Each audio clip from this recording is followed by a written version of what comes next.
the 2020 CoSEP National Conference. Today we will hear from our third keynote speaker, Professor Murat Yucel. Professor Yucel is a clinical neuropsychologist based at Monash University in Melbourne, Australia. Murat is a world-leading expert in addiction and mental health. He is an NHMRC Principal Research Fellow at the Turner Institute for Brain and Mental Health at Monash, and the Director of Brain Park, a unique public-facing research clinic designed to bring the latest neuroscience to the community in an accessible and inspiring way. Over 2 decades, Murat has worked in the interface between clinical psychology, psychiatry, neuroscience, and technology. His group adopts a transdiagnostic approach to investigate whether the onset and trajectories of substance abuse, behavioral addictions, and obsessive-compulsive disorder are underpinned by common or overlapping neurocognitive factors. Murat and his Brain Park team are pioneers in combining neuroscience, lifestyle medicine, and digital technology to make assessments fun and interventions widely accessible.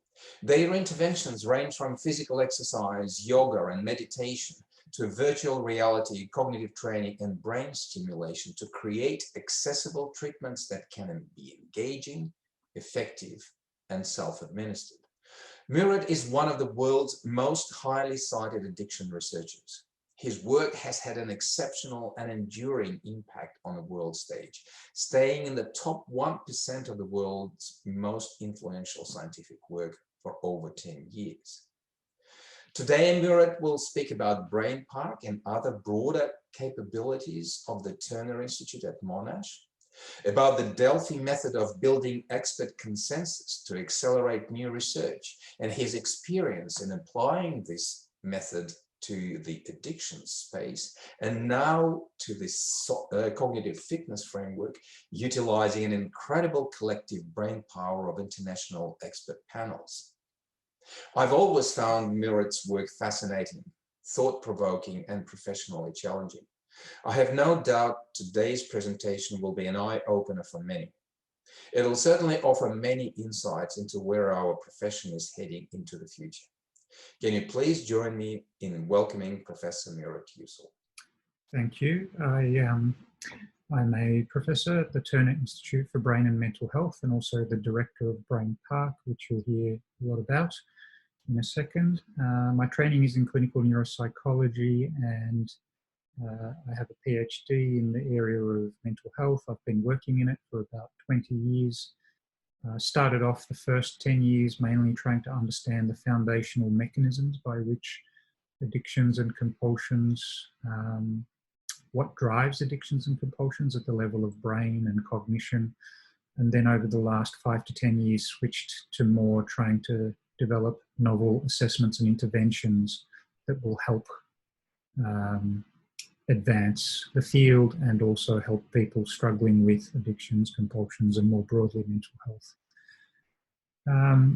I have a disclosure to make, which is that I am a passionate Tigers supporter. It's been a good year, and it's been a few good years actually, so I'm pretty happy about that.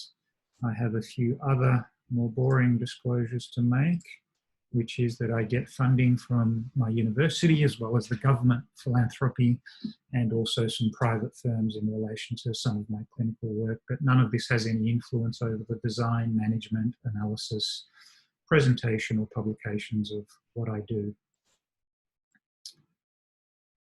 Okay, so into the talk.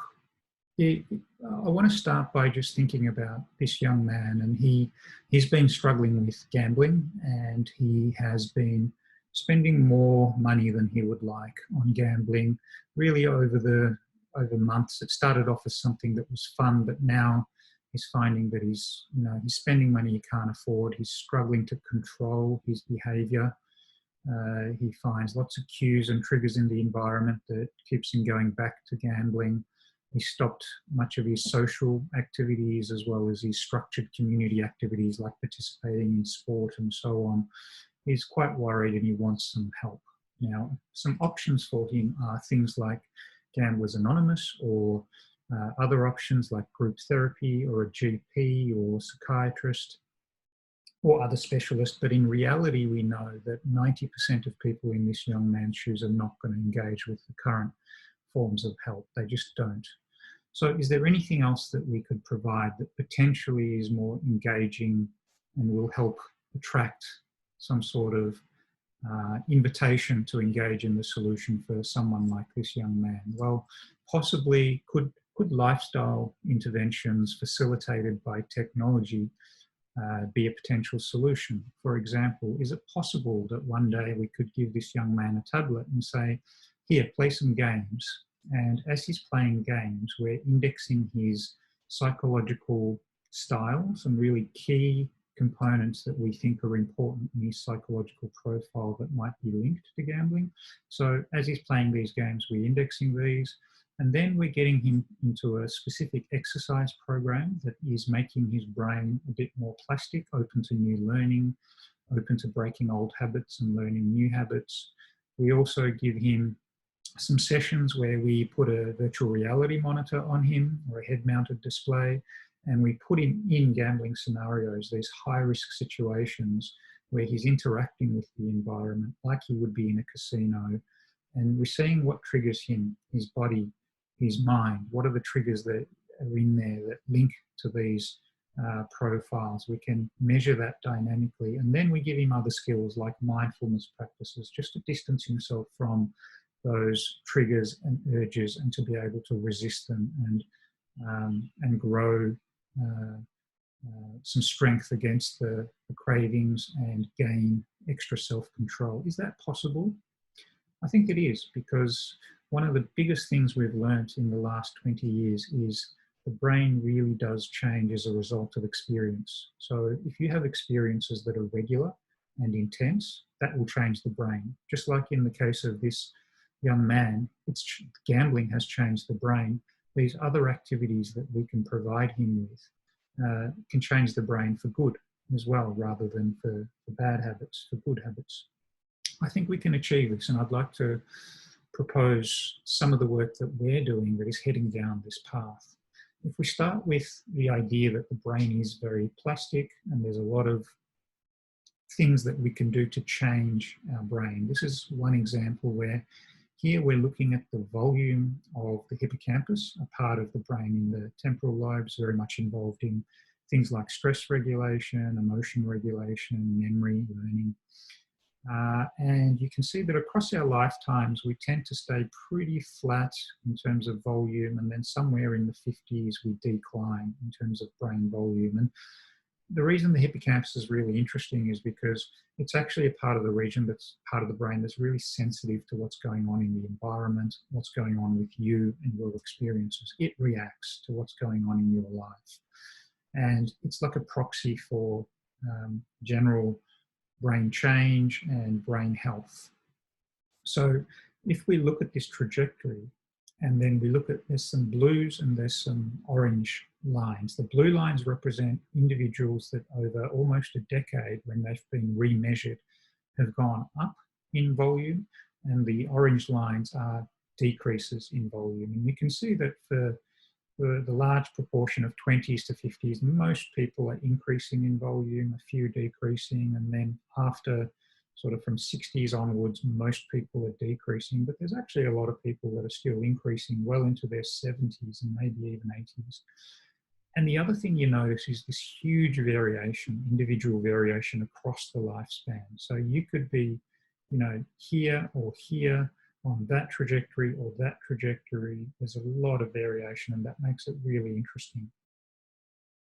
So we did a study a few years ago with Lauren where we got people in their 50s who were essentially not very active in office jobs, and we got them into a 12-week high-intensity exercise program. And at the beginning and end of those 12 weeks, we measured their fitness, their hippocampal volume, other things to do with their brain and their cognition. And what we found after the 12 weeks was that their physical fitness increased by 15% as indexed by the VO2 max, which is a gold standard index of their fitness. But aside from the physical improvements, we showed brain and cognitive improvements. The hippocampus actually increased by 3%. Remember, these people are in this band, so there's quite a mix of, ups and downs, but consistently for people who did 12 weeks of exercise, we saw an increase in their hippocampus by 3%. That was also complemented by changes in the neural integrity of the hippocampus. That is, you have some chemicals that are floating around in your brain, and some of them, such as N-acetyl aspartate, N-acetyl aspartate, which is something that the more you have of, the more healthy your cells tend to be. That increased by 16% in that region of the hippocampus after 12 weeks, and your verbal memory improved by 6%. So all of that in just a space of 3 months. So it shows that even with a 12-week, 3-month exercise intervention, you can actually change this trajectory, not only anatomically, but functionally as well. And later on, what another student, Josh, found was that it's not just the level of physical activity that determines the hippocampal volume and functional properties. It's actually your baseline fitness as well. So even if you're not exercising, but you have a good baseline fitness, these things tend to be better. So the physical fitness has significant neural and cognitive implications. So based on these results and a set of earlier results, that we did this study, we've done a series of studies in long-term heavy cannabis users where we find that this trajectory tends to be accelerated. So people who have been using for 5 to 10 years, it's almost like they're aging much more rapidly, particularly in the hippocampus. They're losing 8 to 10% more volume than their comparable peers of similar age and background. So we're currently running an NHMRC study where we've got daily users engaged in high-intensity interval training, like in this study, and they're going for 12 weeks. And what we've got so far, we don't have the results, we're halfway through it and we've had to stop because of COVID, but up until that point, we had an 84% compliance rate with our 3 times a week regime. So almost every time, these daily cannabis users were turning up for their exercise regime, and 94% of them are completing 12 weeks of exercise, which is unheard of in terms of any kind of intervention that you would do in this group. Normally there'd be a lot of non-adherence, dropouts, and so on. So either we're doing something right in terms of the approach of lifestyle medicine, being physical activity, being very acceptable to these people, or that in combination with the way that we're doing it at Brain Park through various supports and personalisation, and the general approach is working. But it's all, the signs are good. We don't have the results yet in terms of this, but we look forward to getting them next year. So we've published a lot of this work. If anyone's interested in following any of them up, they can, using these references. But besides our work in the brain, other work of colleagues such as Firth and Rosenbaum have shown that unequivocally, in the context of depression, physical activity is just as efficacious as medication and psychotherapies. So that's pretty powerful, that something as low cost and accessible as, and with so few side effects of exercise, can be so powerful. And not only that, but it's even more powerful in those with a history of mental illness, and it works across age, gender, ethnicity, SES. So very, very transportable and effective across many populations. And it's not just that. We see similar results with colleagues across nutrition, such as the work of Felice Jacker and Adrian O'Neill in the SMILES trial, where they've shown similar results to this in depression and anxiety. And at very low cost, you can achieve these cognitive, brain and mental health benefits. Similarly, in mindfulness with the work of Craig Hassett and Richard Chambers, and with sleep with the work of Shantha Rajaratnam and Josh Wiley, we see lots of good pro-brain health effects, pro-cognitive health effects, and pro-mental health effects. However, a lot of these studies are still young. A lot of this evidence is emerging in the last 5 or so years, And the individual studies that have been run to date tend to be small. They don't have very good control conditions. They tend to be in small samples with particular sorts of demographics like just the elderly. And they also rely a lot on memory recall of how much you exercised.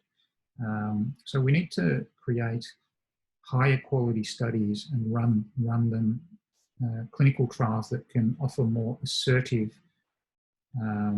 solutions and give us a better understanding of what components are actually working and which ones aren't, so that we can better tailor these to people.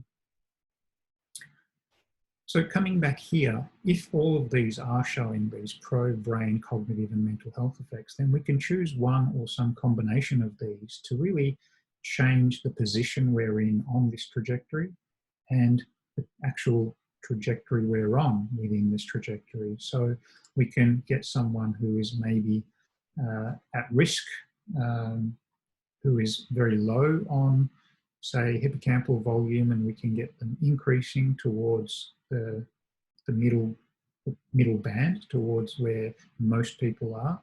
Or we could take someone who's already there and try and maintain their brain health as indexed by keeping them going on this trajectory rather than falling off. Or we can get someone who's already high and make them even better towards peak or optimal performance. All of this is possible, but it's early days. One of our challenges, and it's a major challenge, is the fact that this is made very difficult by the fact that modern society and big industry and now pandemics and increasing chronic diseases that we're all faced with makes it very difficult to engage and sustain these behaviours. For example, there's a lot of industry like alcohol and gambling and food that constantly challenging our self-control by putting those sugary foods at low cost right in front of us within easy reach, or gambling advertising to us, bombarding us with advertising that's precisely timed when we're most vulnerable, with the precise type of triggers that make us really rev and be vulnerable to re-engaging in gambling and so on. So we're constantly being challenged in this addictive environment or obesogenic environment, alcohologenic environment, if that's possible. And as Australians, we love our gambling and alcohol and cannabis and so on. So it's a challenge.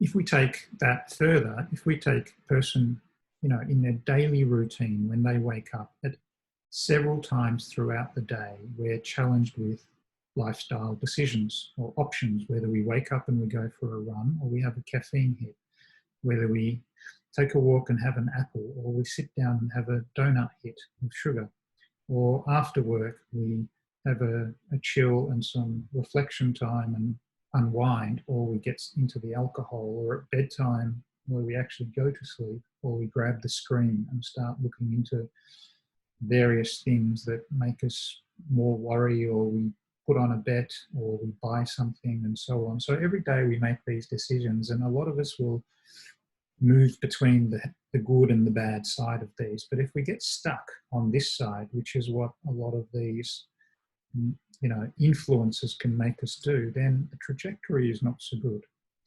And it's already obvious in young Australians, where if you look at sub-threshold symptoms of gambling, so not disorder per se, but just problematic gambling, it's quite a big proportion of people there.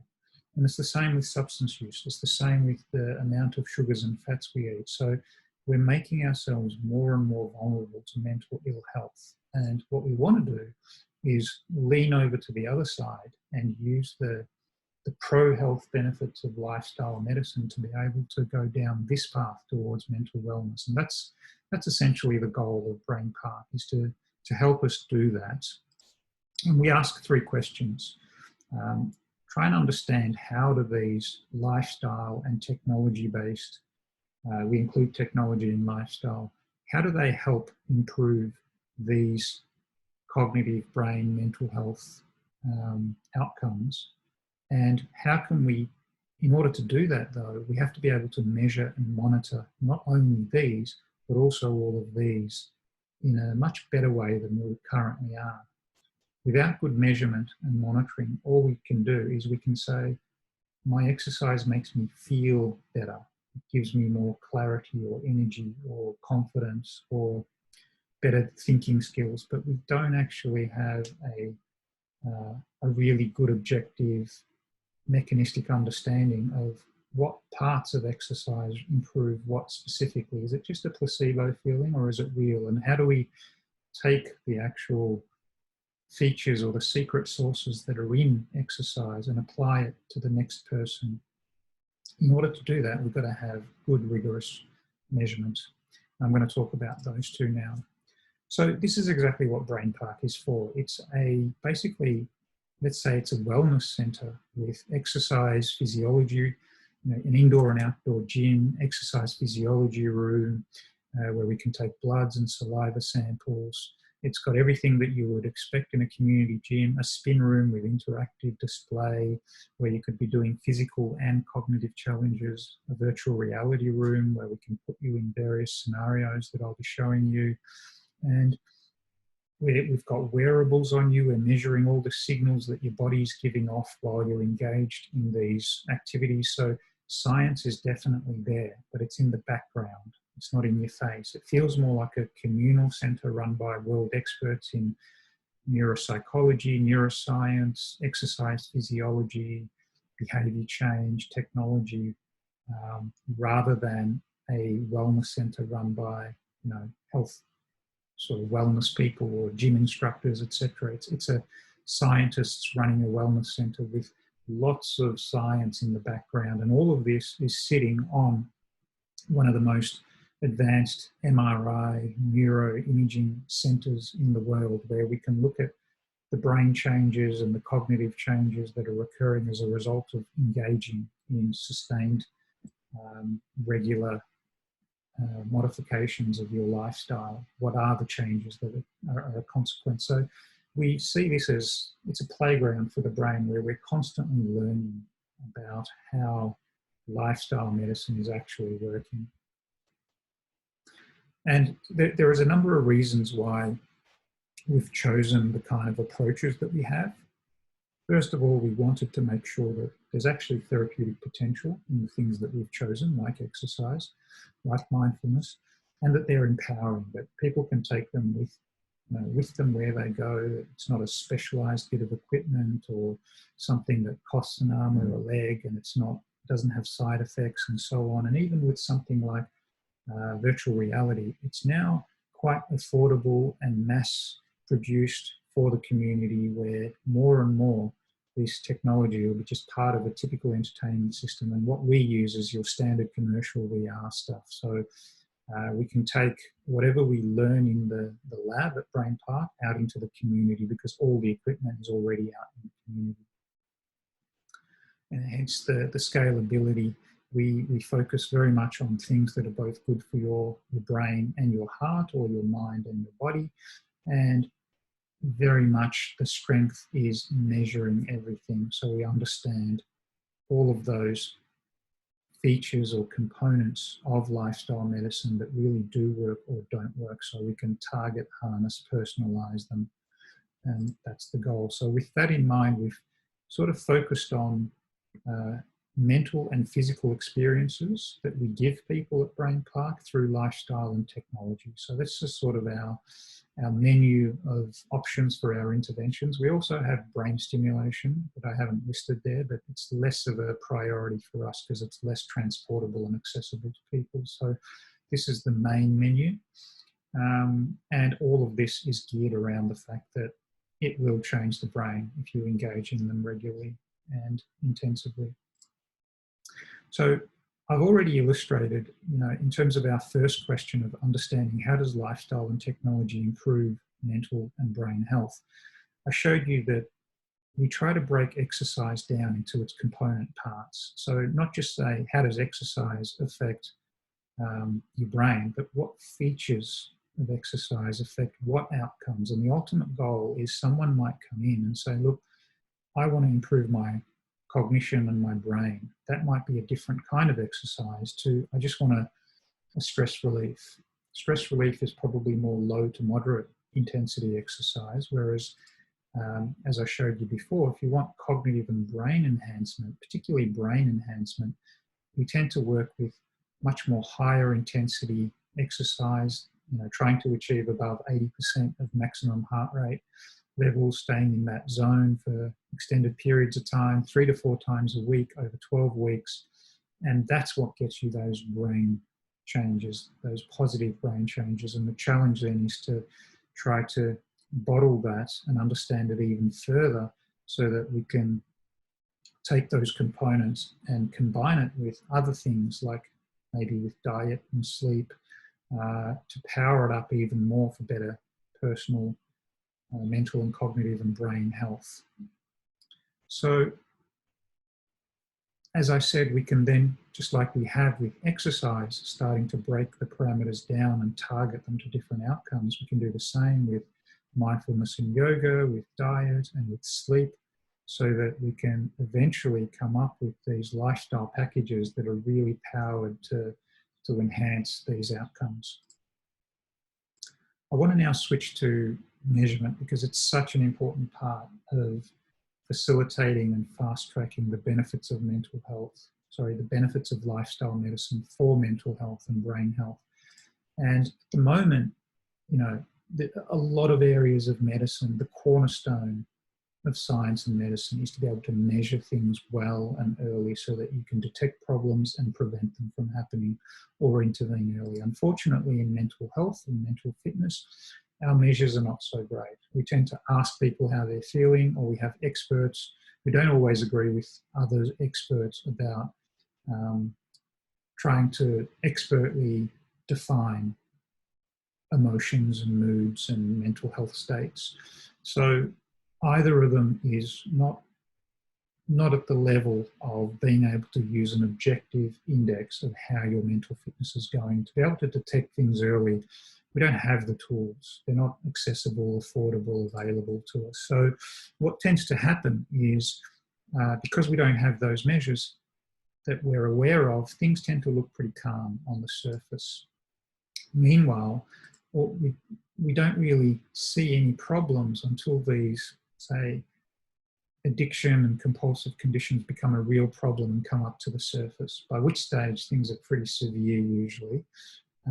Unfortunately, there was probably a good period of time before that where there was turbulence in the water, but we just didn't have the tools to be able to detect where, what was about to surface, or the fact that anything at all was about to surface. So what we've done to try and overcome that is to consult or bring together a group of world experts, about 40 of them, and ask them, look, of all the things, the psychological drivers that might be in this turbulent waters that lead to, that drive and maintain these behaviours, what would you put your money on? What are some of them? And we started with about 50 concepts that could be candidates. And eventually, over 12 months of consultation and iterative academic arguments, we nailed 7 constructs that we all, 80% of us agreed that were really important to be able to measure and modify if we were to change outcomes here. And these are the 7 constructs. So now we understand the drivers of these behaviours. What we did is took those drivers and we consulted with a game development company, Taurus, who typically just make games, as well as a bunch of community members who might have various addictions and compulsions.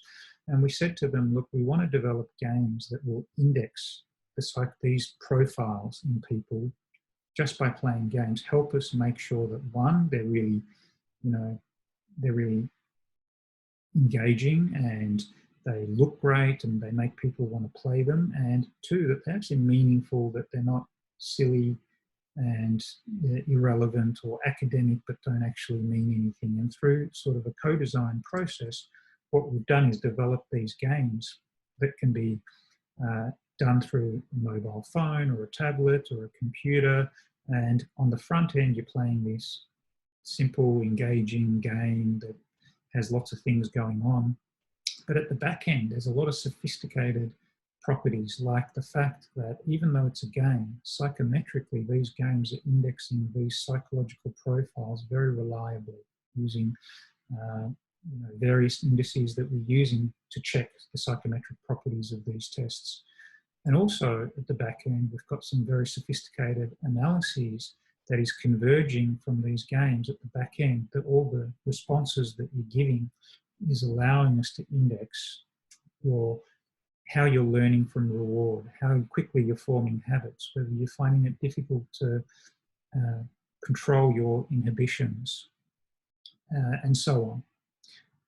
So at the front end, at the back end, there's all that sophistication going on. At the front end, we're giving people a very simple profile of their psychological tendencies, known as the R profile. We're still developing this, but essentially this is a summary of these 7 that just simplifies it a bit more and gives the user a bit more information about what that means, those profiles. But from an academic standpoint and research, we know that these 7 or 4 profiles can be driving a lot of addictive behaviour, that could look very different on the surface, but underneath are driven by these psychological tendencies. And similarly for comorbid mental health conditions as well.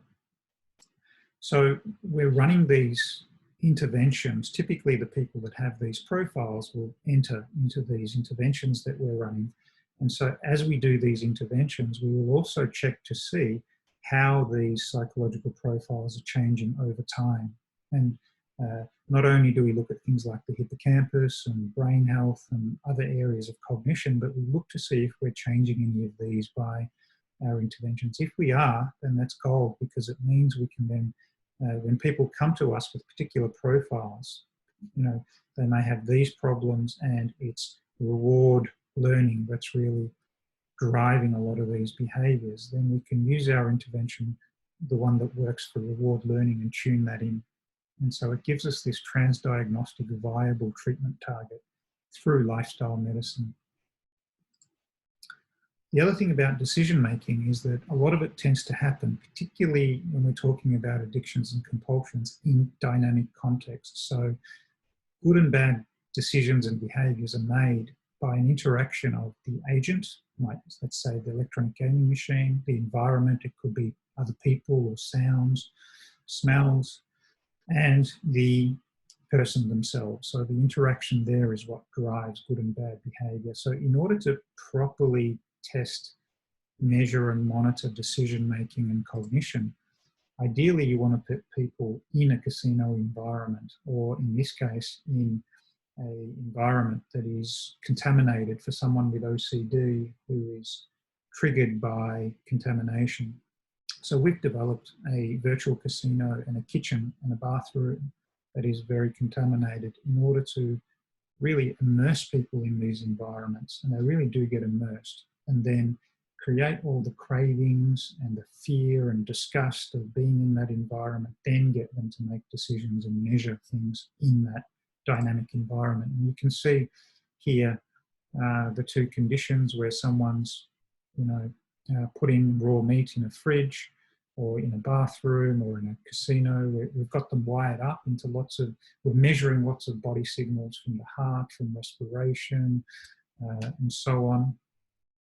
And in this condition, you can see there's a disgust and a fear that really is, as people in this condition feel just as disgusted to pick up that bit of toilet paper from the ground as they do in real life. So we can, using virtual reality, put people in high-risk situations, but safely, and then work in real time with their behaviours and decision-making to try and drive therapeutic outcomes. And so we're pretty excited by some of these technologies, and this is the work of these students, as well as a lot of this involves working with clinics like the Melbourne Clinic, where we've placed this environment, but also working with end users and clinicians to make sure these environments really are effective and relevant.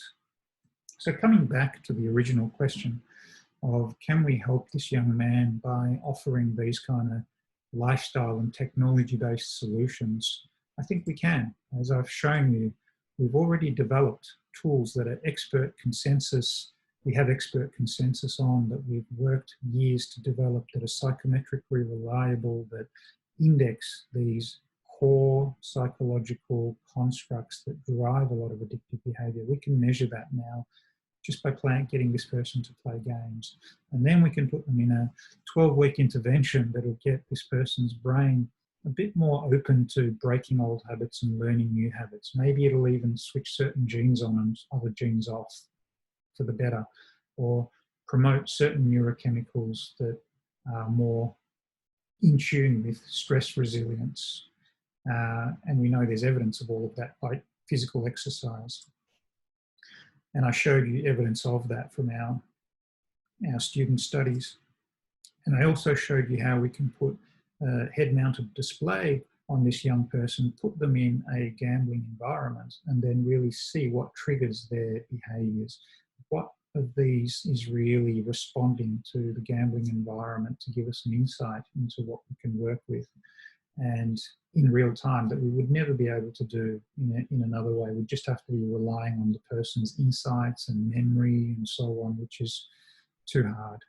And then something I didn't talk about is we could also give this person skills in mindfulness to be able to surf the gambling urges and cravings, which has been shown to be very effective in itself. So if we could combine all of these as a tool, an engaging, fun, effortful tool for this person to engage in, it might be another solution that they would actually engage in. And of course, the final challenge would be then, what are some of the techniques to sustain this behaviour in the long term? And we're working on those, and I haven't expanded on those today. But if we can do all of this, I suspect a lot of this will have long-term and beneficial effects, not only for this person's gambling and finances more broadly, but their understanding of how they form habits, which might spill over into the nature of the relationships they have, or their work and school, but also help them overcome other mental health and physical health issues and maximise their brain health for longevity. And in doing all of this, what we're doing is providing people with a very engaging and empowering experience that's providing positive influences on their brain.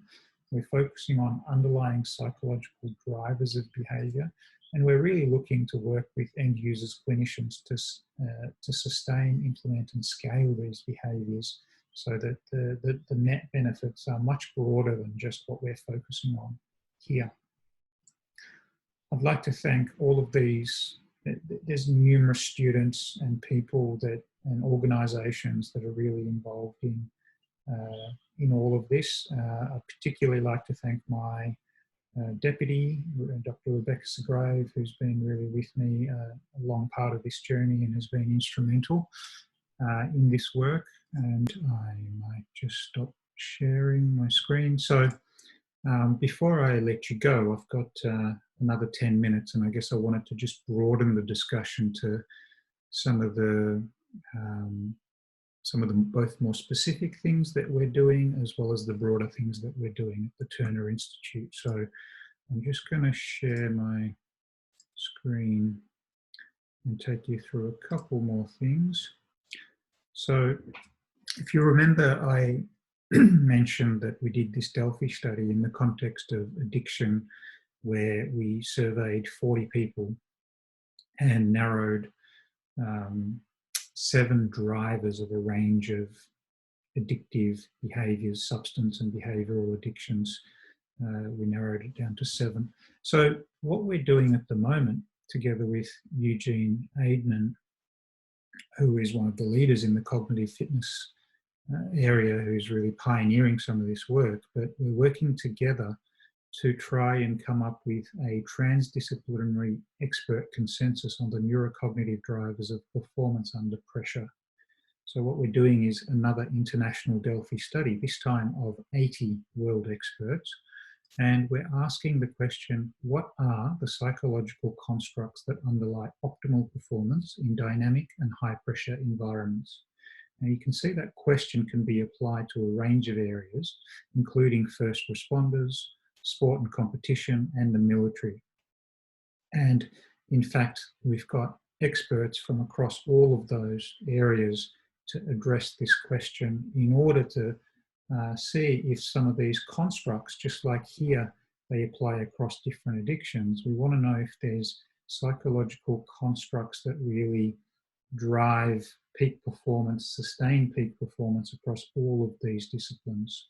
So it's a really interesting study that that we have, and Eugene is involved, but as is John. He's part of our advisory group on this study, and we've just started this about 6 months ago, and we're sort of halfway through. And what we hope to do by the end of it is that the Delphi study would have given us a bit of a roadmap, because at the moment what we see in this area is experts from different areas are throwing around lots of terms that they think are critical for peak performance. And unfortunately, because there's no dictionary or common language or framework, all of these different terms can mean different things to different people. So, you know, two people might be using the word situational awareness for very different reasons and defining it differently, or working at very different levels of abstraction of what are the cognitive or psychological drivers. Some could be referring to very specific things, others to very broad things. So what we need is a bit of a framework and a structure and a dictionary to bring all of this together. And we have been able to do that. We've got this framework called the Research Domains Criteria, which provides about 40 constructs that are relatively well defined. They're based in how brain functions. So they consolidate a lot of the learnings that we've developed over the past 20 years about brain circuits and what brain functioning looks like and how it can be broken into its component parts. There's about 40 constructs, and we're using that as a beginning, not an end, just a beginning. And what we hope to do is, by using those constructs and bringing all of these different terminologies into sort of the one textbook or the one language, and getting these 70 experts across different disciplines to see if they can agree on which ones are really core for sustained peak performance. If we can get that, then we're providing a bit of a shared direction in where we should all go in order to really advance the field. So it might be that these experts tell us that there are 5 constructs that, irrespective of whether you're a first responder in sport and competition or military, that there are 5 constructs that are key to individual differences in peak sustained performance under dynamic high pressure environments. So once we get that, what we would be hoping to do is then not stop there, because that's just still a concept. We need to then develop measures that will actually be psychometrically valid and reliable and be able to predict sustained peak performance.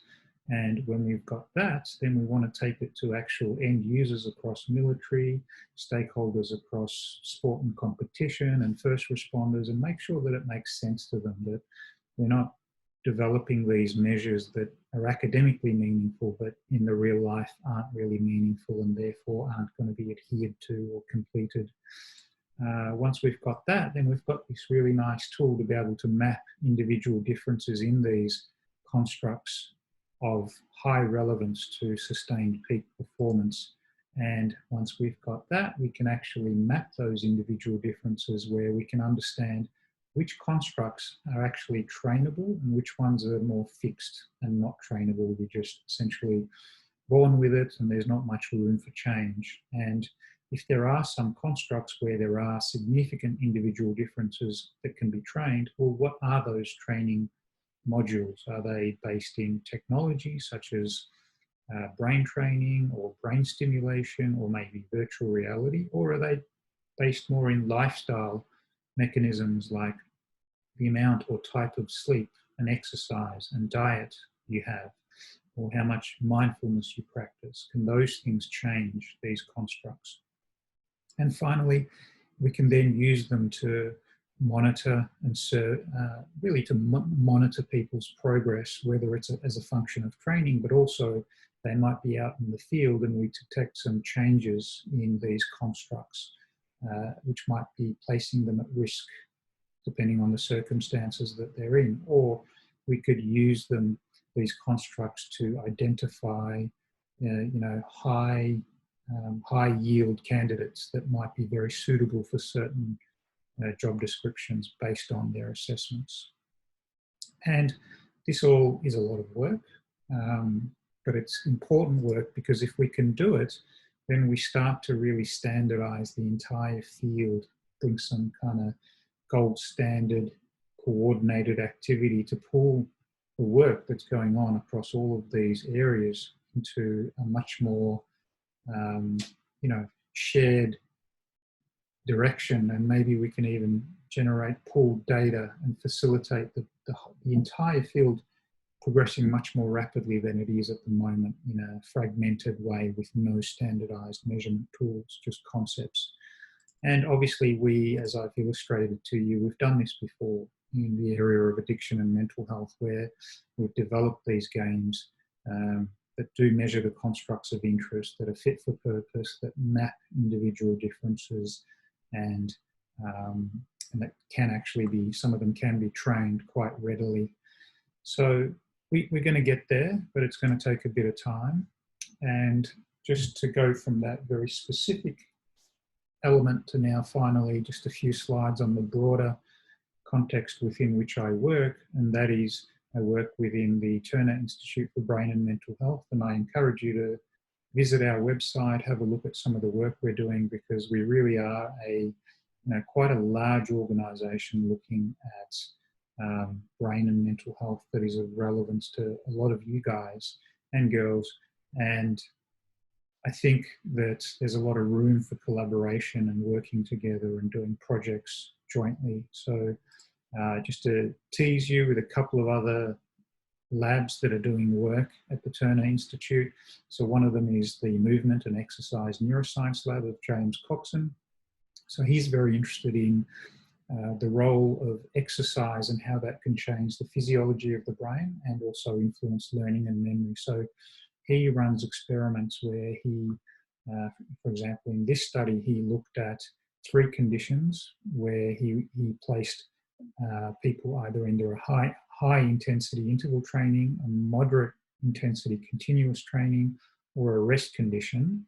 And in those 3 conditions, after exercise, he applied this theta burst stimulation using brain stimulation. And the idea here is that this theta burst stimulation is supposed to enhance plasticity in the brain.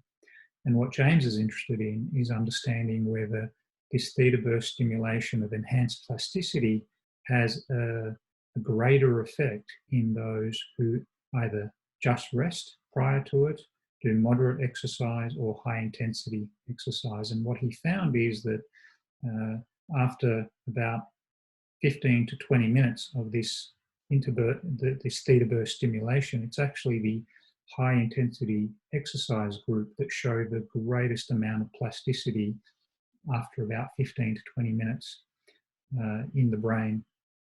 And so that means that maybe this kind of exercise combined with this kind of brain stimulation can really enhance learning and memory consolidation, and can be applied to either enhance these functions or normalize them in conditions where they're problematic. So it's very interesting. And another lab, the Cognitive Neurology Lab of Dr. Trevor Chong, who's a neurologist. So he's very interested in the idea that there is both cognitive and physical motivation. So he looks at comparing sort of the cost-benefit ratio that people go through in the computation of their own head about how much effort am I going to expend to gain this kind of the reward that's out there. And so he's looked at Oxford rowers, and what he found was that the amount of energy and effort these elite athletes are willing to expend physically in terms of getting the reward is actually not that different to people who are not athletes per se, but it's the amount of cognitive effort they are willing to go to attain a reward that differentiates these Oxford athletes from non-athletes, which is interesting as well. So there's a bit of broader context for you all in terms of the Turner Institute. I hope you have a great conference and you enjoy the rest of the talks, and thank you to John and for Eugene for giving me the opportunity to talk about my work. Thank you. Murat, thank you so much. My only comment would be that we would all undoubtedly love to hear more from you. Perhaps the college could bring you back for another CPD opportunity in the new year. I know that our chair, John Crampton, has some questions that have come from our members and a few of his own. So we might turn over to John so he can gain some further insights into your work. John, over to you. Thanks, Eugene.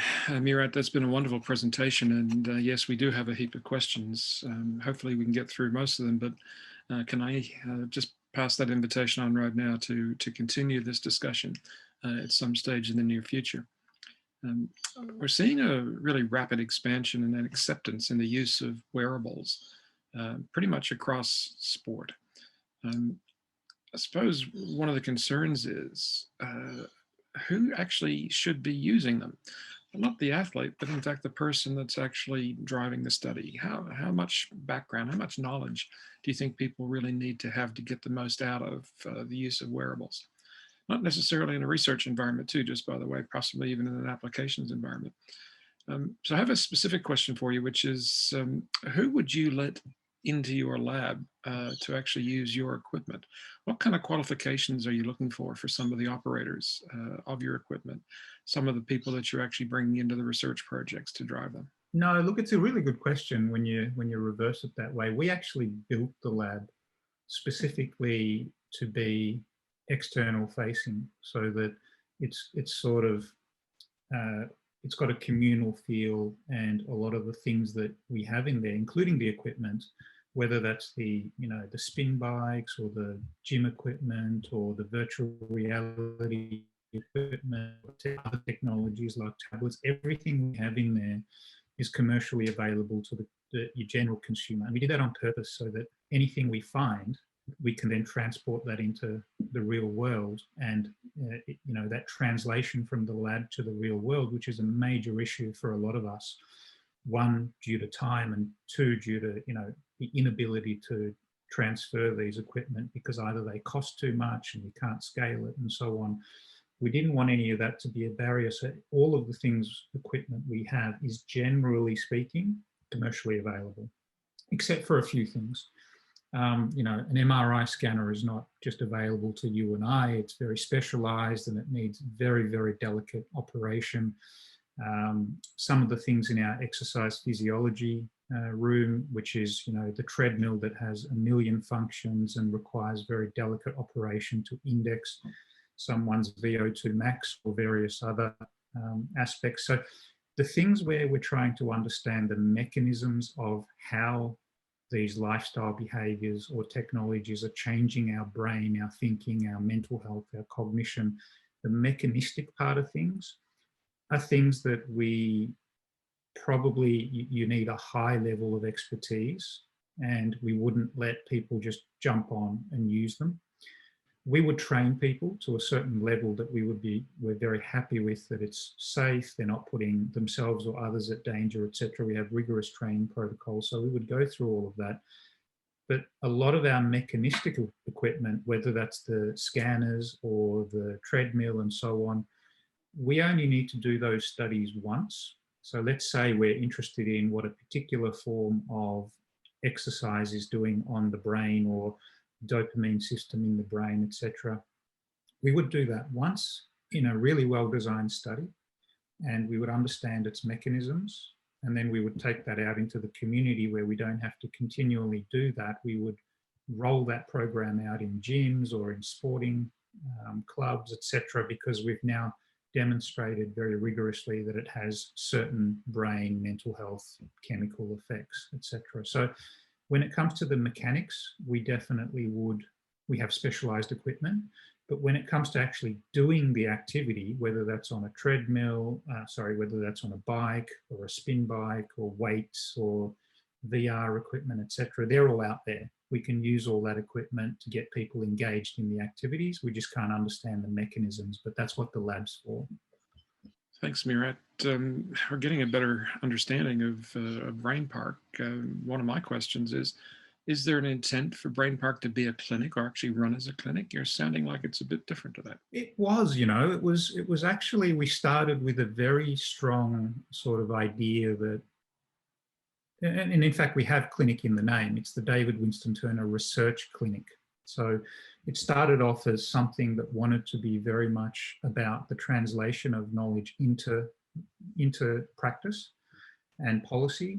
And that's what we do. But we thought when we first started, and Brain Park's only 2 years old, the research is a lot older than that, but the actual building Brain Park is 2 years old. But when we started, we thought we'd head down where we would have a traditional clinic where people could drop in and we would do various treatments.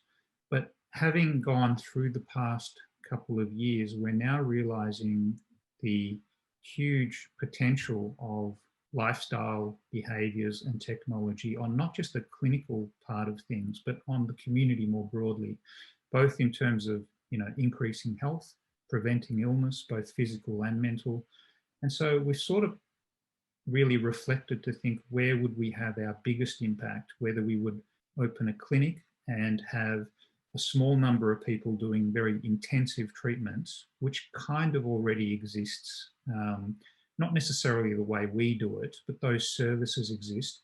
Whereas the big missing part is the people who don't necessarily have a specific problem or even a problem, but they want to get healthier, better, or maybe they're wavering in and out of certain problems, but there's not a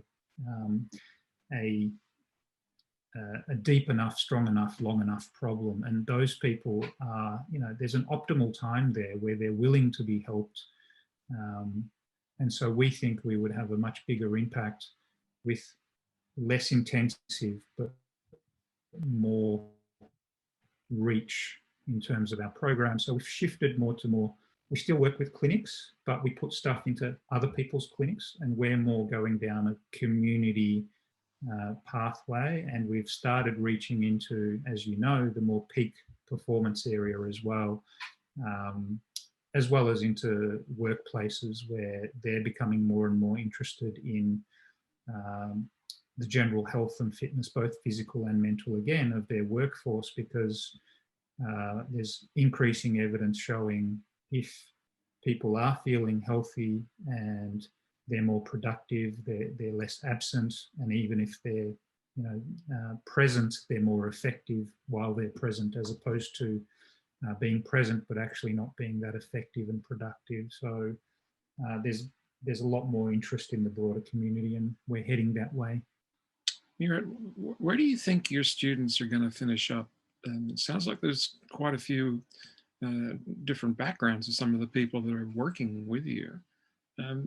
Are there some interesting opportunities coming up for students? I love the fact that in some ways we don't know where our students are going to end up.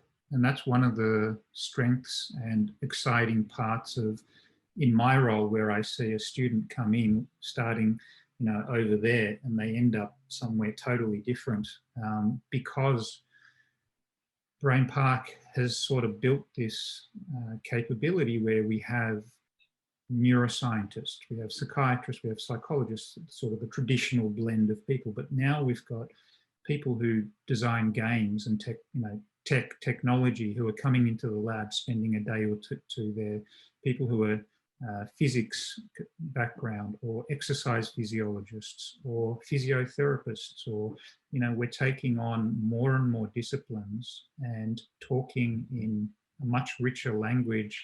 And so that provides these students with the opportunity to start somewhere, but then find the things that really spark them and navigate through that maze and end up within the same lab in a totally different area. And we've had that happen time and time again, where people come and say, look, I'm really interested in research, but they end up being the operations manager of Brain Park because they become more interested in the business side of things, or they become more technical implementation people, or they continue with research. It doesn't matter, but there's a lot of options. And I think going forward, it seems to me that having experiences in a bit more diverse areas and being able to bridge disciplines really well is going to hold a lot of sway in terms of employability, as opposed to drilling deeper and deeper and deeper into a very specialized area. And so I think we will be providing those kind of students that have quite a breadth to their experiences. So I suppose kind of linked question, is there a pathway where people, students, actually find a way to get to Brain Park to start working with you?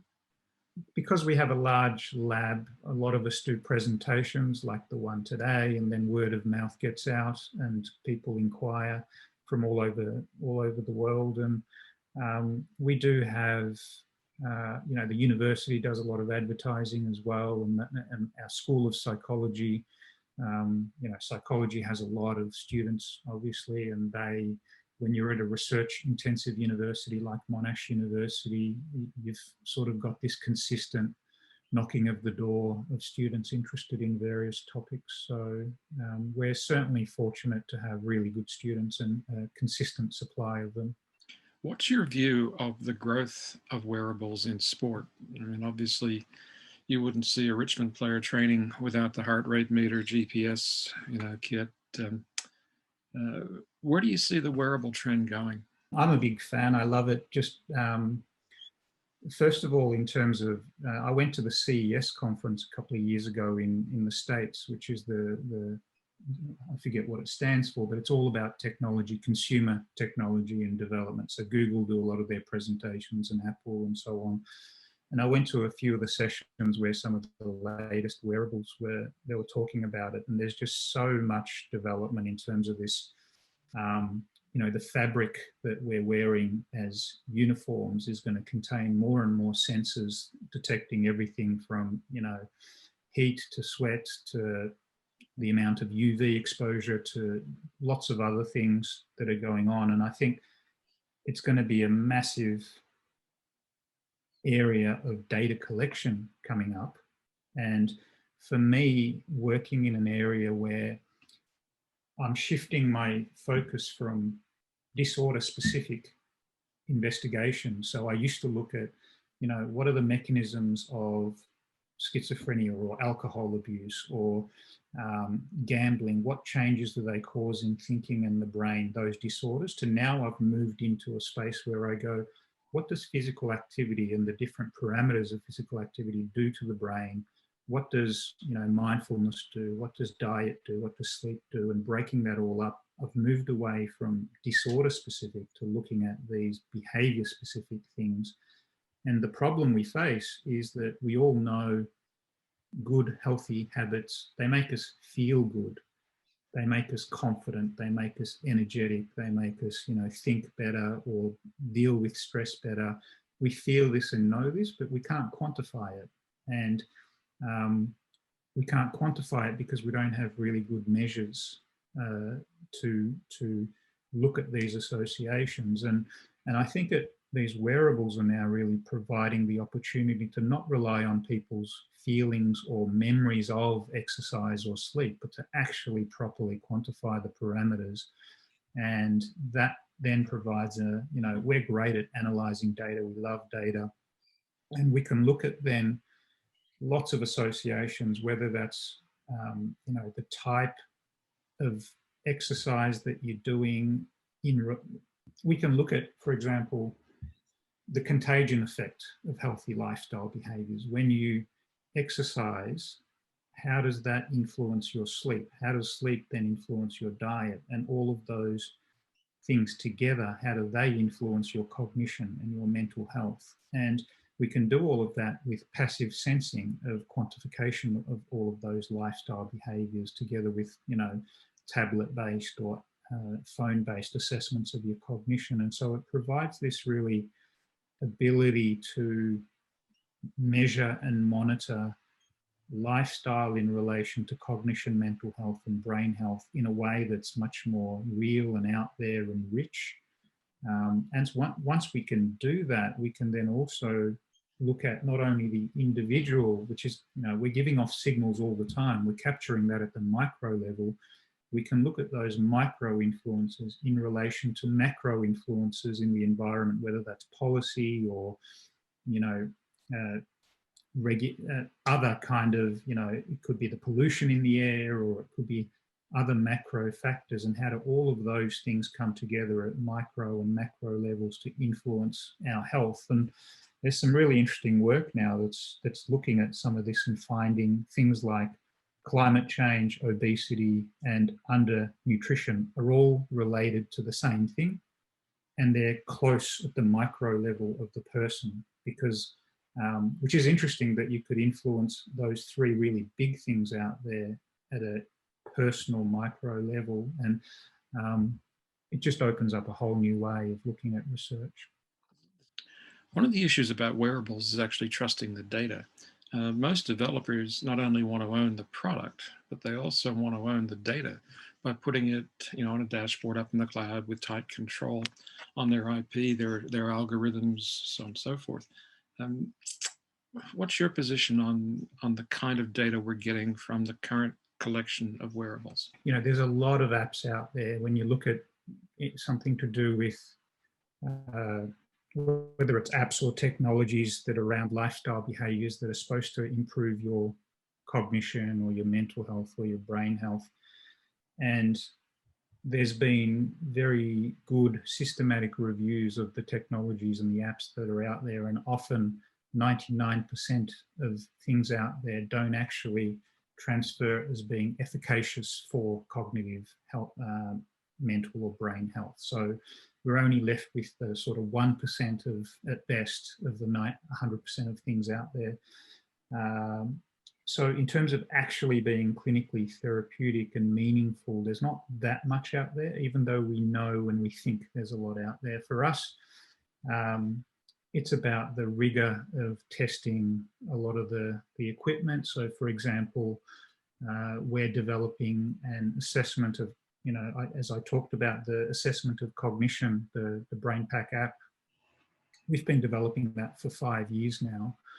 And there's a lot of work that goes into validating it from a psychometric sense of making sure that when we're making it more complicated, the game, and it's got lots of sounds and things going on, that we're not losing the resolution of the experimental parameters, that it's actually testing this very specific cognitive process that we're interested in.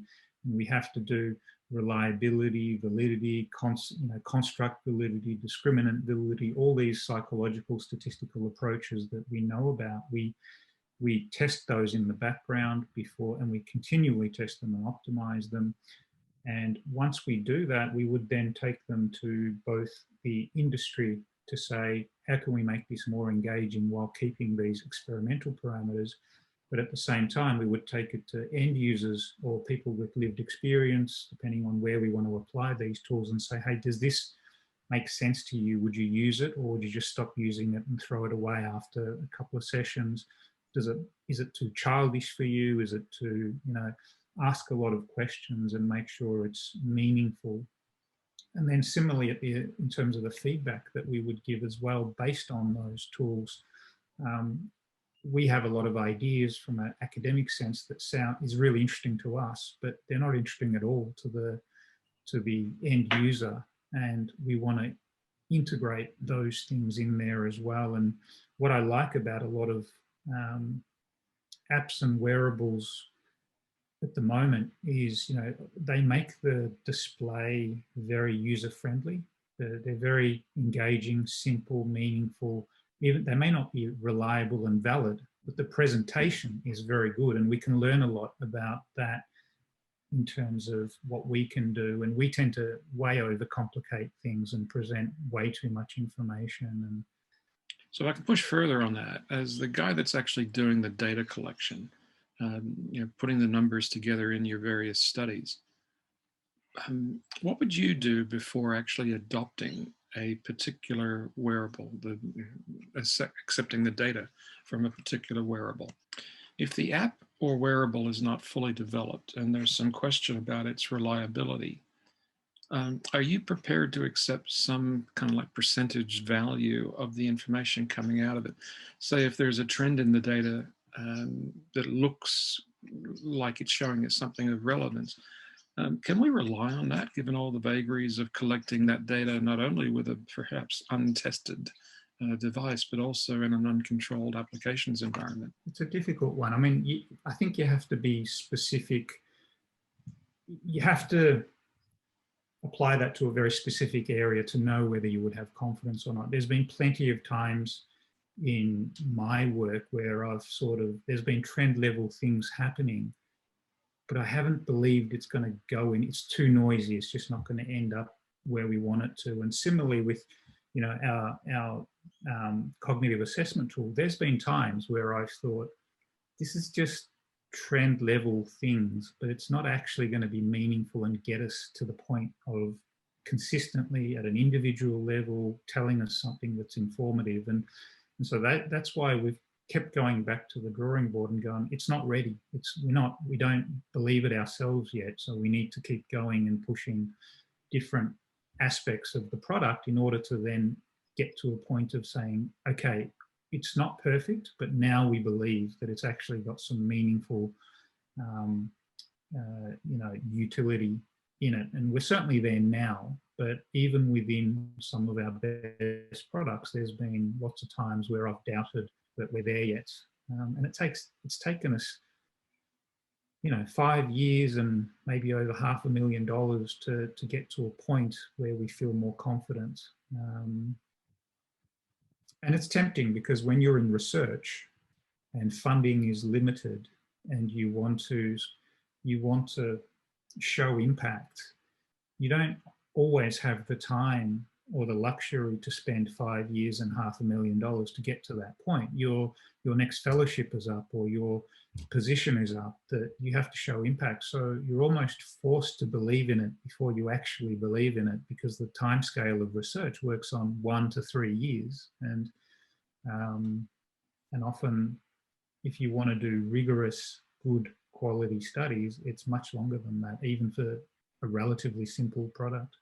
As a linked question, have you actually looked at developing your own wearables so that you can better trust the data that's actually coming from the equipment? I think we know that the public are really hungry for these lifestyle related behaviors and help, and they know, they go to their GP, and we know about people with, say, mental health issues. They don't have to be severe problems, but just people who need experiencing mental health difficulties, who might go to their GP, and about 80% of them are open to help with lifestyle change modifications, whether that's exercise or other forms of lifestyle change. But only about 3% of them get help because the GPs are too busy, there isn't enough support, there's not enough knowledge, they're not trained to necessarily be able to offer those services. The allied health are there, but the navigation of the whole health system is difficult to get to experts with good quality knowledge. So what they end up doing is looking online for various help tools that can help them, and they end up with one of these 99% chance of something that sounds good, whether it's neurofeedback or an app or some technology that's going to change your behavior, and it's apparently evidence-based. And they're vulnerable, and they end up with these spending money on these things that actually have not a lot of efficacy. Professor Zachowski had already indicated in his keynote address that he wasn't quite sure that particularly the neuro-related devices were quite there yet. I'm wondering whether you've come across any research direction which was utilizing some kind of tech that you thought was going to finish like over here, and maybe that was what the manufacturer's claim was going to be for that particular equipment. but it actually ended up having some relevance or providing some insights about another concept over here altogether. I know Kenneth Graham's going to talk about this quite a bit. And so I agree with Leonard in terms of, we're definitely not there yet. The excitement potential is there, but the rigor and the quality is not there to really be able to help yet. I think the first part is to measure things well, as sort of I've been alluding to, all these sensors, and measure and understand is always the first part. And once we do that well, then we shift into the, okay, how do we now intervene and change and modify things? And, we're probably a little way off that. We're at the measurement stage and getting good quality measurement. In terms of changing direction, I've constantly changed direction myself in terms of my research and looking for, what you jump on one lily pad and you look around and you sort of see what the next most exciting lily pad for you is. And I've made quite a lot of those jumps. I've started from looking at very precise areas of visual attention, and then totally jumped into brain science, and then jumped over there into schizophrenia, and then addiction, and now moving into more lifestyle medicine type approaches. And along that path, in terms of technology,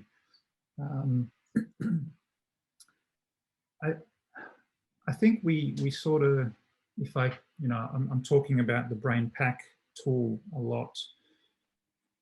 We started with that being maybe a tool for assessing cognition, but as we've gone along and we've consulted with consumers and end users and people with lived experience, we found that, for some people, our definitions of cognition and outcomes are very interesting, and for others, it's just not at all. And they would prefer to know about, things to do with identity and hope and broader aspects of, existential experience. And they want to know how those things are changing, not necessarily cognition. And so we've ended up building some of those things into these apps based on the feedback that we're getting about what is important to them.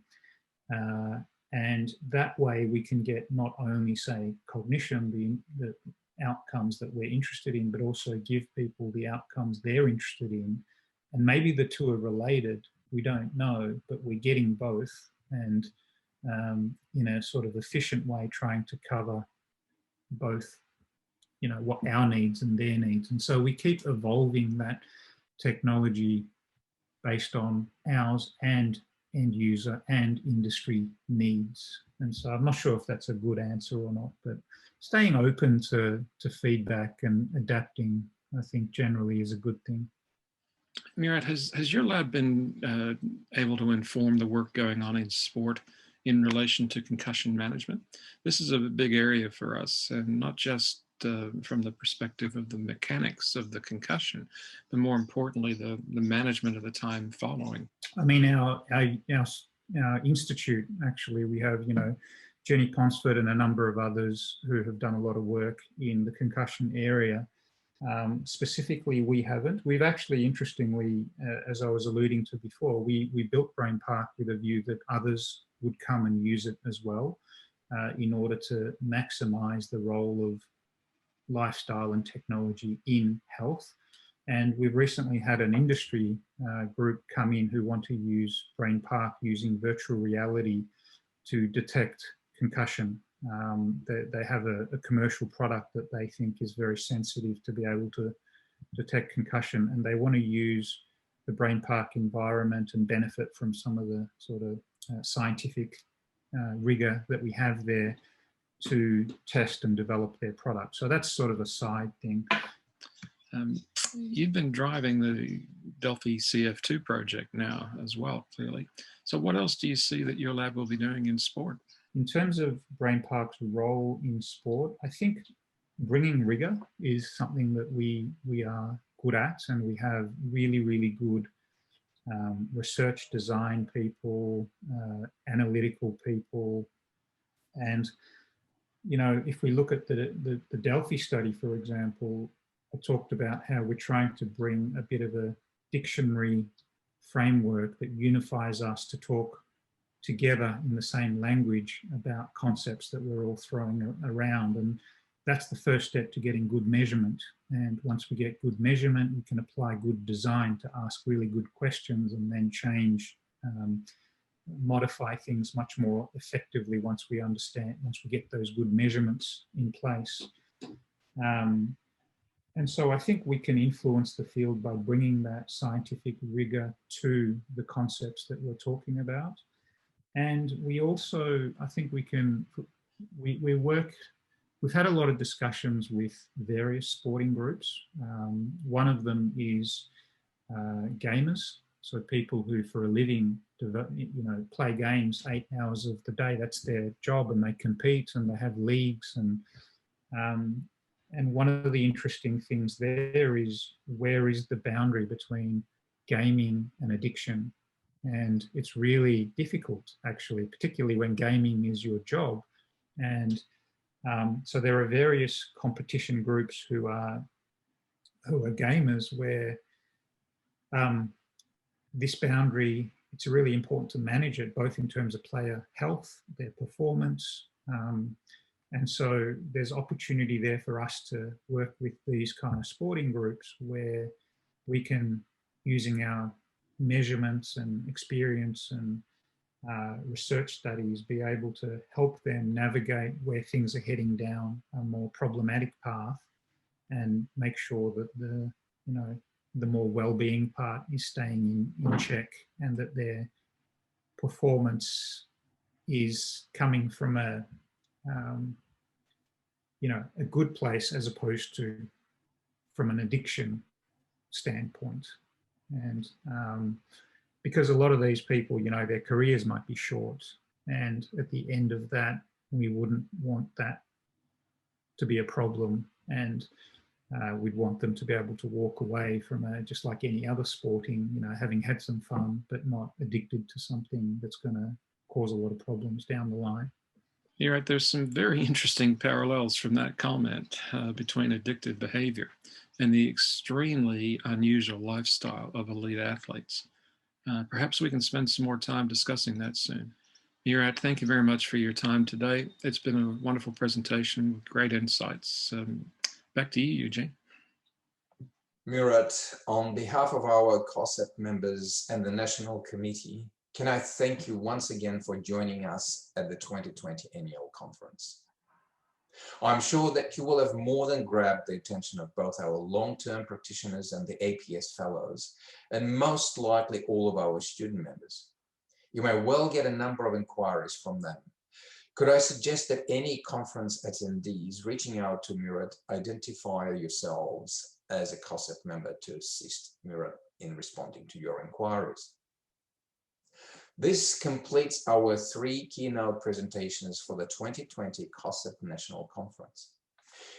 You might be interested to know that a member of Murat's research team, Rebecca Kirkham, will be adding a presentation detailing the current Delphi study on the cognitive fitness framework as our next speaker in the conference.